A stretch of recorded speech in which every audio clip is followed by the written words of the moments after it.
aujourd'hui pour faire suite à un que j'avais fait par rapport aux machines domestiques et c'était comment bien la choisir. Quel point regarder pour faire un achat en toute conscience, à être sûr d'avoir toutes les caractéristiques qu'on a besoin de retrouver dans une machine à coudre. Je vais faire le même genre de vidéo aujourd'hui, mais pour la surjeteuse. Il y a une caractéristique qui va être très semblable de la machine domestique et la surjeteuse, ça va être les marques.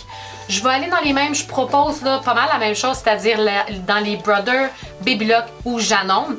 J'irais même jusqu'à dire Juki, qui est, je pense, une marque qu'on laisse un petit peu de côté, mais pour la surjeteuse, ça peut vraiment être intéressant. Personnellement, je travaille avec deux surjeteuses qui sont domestiques et une surjeteuse industrielle. Je travaille avec une Babylock et une Brother. Les Brother sont un peu plus entrée de gamme, beaucoup plus abordables, un très bon rapport qualité-prix.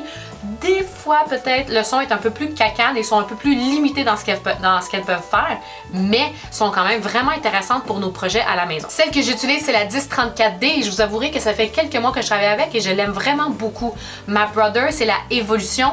Là, on n'est vraiment plus dans l'entrée de gamme, on est dans le haut de gamme. Elle fait tout ce que on peut vouloir d'une surjeteuse et même plus parce qu'elle fait aussi les rouletés et la cover stitch et le point chaînette. Elle coule jusqu'à 8 fils en même temps. Fait qu'elle peut vraiment être intense, mais on n'est vraiment pas obligé de se rendre jusque là. Fait que les points clés à avoir quand on magasine notre surjeteuse. La première chose, ça va être de voir qu'est-ce que vous voulez faire avec cette surjeteuse-là. Parce qu'on a des 3, 4 et 5 fils. Je pense que quand on est rendu à faire ce genre d'achat-là, on est déjà des couturières un petit peu plus sérieuses. Fait que j'enrayerai tout de suite le 3 fils, on se rend soit pour la 4 ou la 5.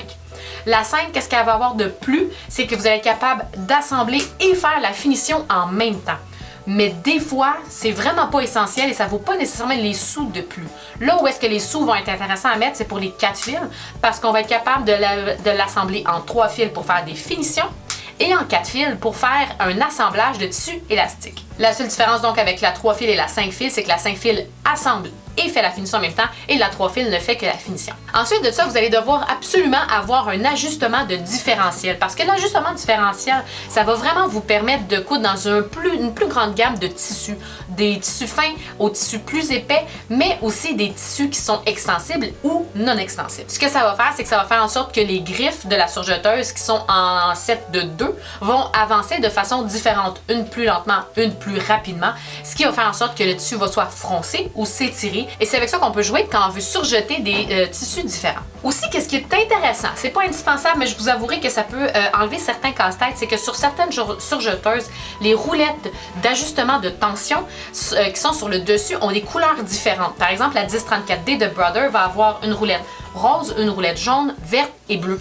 Ce qui fait en sorte que quand on fait un ajustement de tension, ça peut vraiment être intéressant pour s'assurer d'avoir la bonne tension, de venir mettre dans la roulette rouge un fil rouge, dans la roulette jaune un fil jaune, etc. Donc un fil qui correspond à la couleur de la roulette. Comme ça, quand on voit qu'il y a un désajustement dans la tension, on va savoir quelle couleur de fil vient causer ce désajustement-là, donc quelle roulette il faut ajuster.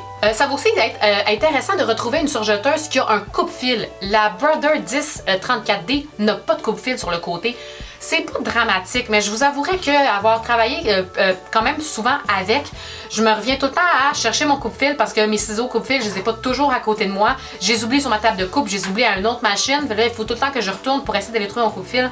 C'est pas dramatique, mais je vous avouerai que le petit coup de fil qui est sur le côté, ça viendrait me porter un petit coup de main. Le bras libre aussi peut vraiment être cool parce que la surjeteuse est beaucoup plus massive que la machine domestique. Fait que quand on est capable d'enlever le côté de notre machine, quand on est capable d'avoir accès à un bras de machine plus étroit, on est capable donc de venir coudre des bas de pyjama, des manches de chandail beaucoup plus facilement qu'avec une machine qui n'a pas de bras libre.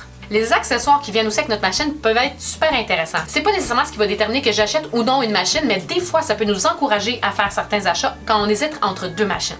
On va vouloir retrouver des pieds différents. On va vouloir aussi avoir le pinceau pour faire l'entretien de notre machine. Et on va vouloir retrouver les filets qui vont pouvoir aller sur les comptes de fil. C'est très intéressant, mais on ne trouve pas souvent quand on a un couteau supplémentaire qui va aller avec notre surjeteuse et les vis aussi qui vont aller avec. Et pour certaines machines, comme le 1034D de Brother, ce qui est vraiment intéressant, c'est qu'on retrouve un petit bac qui va venir recueillir les détritus de tissu qui vont s'être coupés au fur et à mesure qu'on surjette, qui est coupé donc par le couteau, puis ça vient tout se recueillir dans ce petit bac-là. C'est vraiment intéressant à avoir, pas indispensable, mais ça vient rendre nos travails un petit peu plus propres. Et si jamais vous êtes capable de regarder, parce que moi je sais que sur ma Babylock Evolution, c'est quelque chose que j'aime un peu moins, le pied de ma machine, il est très large. Ce qui fait en sorte que quand je viens travailler des choses un petit peu plus précises, ça vient me nuire un peu.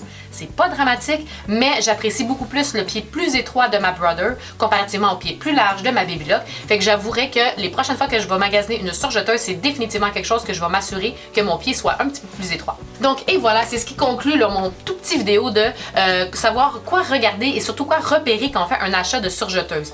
Je vous conseille définitivement, si vous êtes capable, d'aller en magasin parce que les dames vont vraiment pouvoir aiguiller votre choix pour vous aligner vers les machines qui correspondent au type de couturière que vous êtes, donc au type de projet que vous avez envie de confectionner avec votre nouvelle surjeteuse. Et si jamais ça vous intéresse, parce que oui, la surjeteuse fait un petit peu plus peur, c'est un petit monstre, des fois, qui peuvent nous causer quelques problèmes, que ce soit pour l'enfilage ou l'ajustement de tension.